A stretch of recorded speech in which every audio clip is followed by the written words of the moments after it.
नाशिक शहरातील फरार व पाहिजे आरोपींवर पोलिसांची कारवाई सतत सुरू आहे.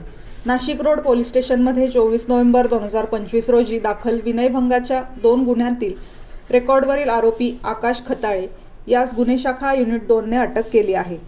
गुन्हे शाखा युनिट 2 चे प्रभारी अधिकारी सहपोलीस निरीक्षक हेमंत तोडकर यांच्या मार्गदर्शनाखाली तांत्रिक विश्लेषण करून आरोपी विहितगाव परिसरात राहत असल्याची माहिती मिळाली.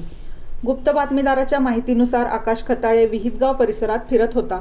त्यानंतर पोलिसांनी सापळा लावून आरोपीला शिताफीने ताब्यात घेतले.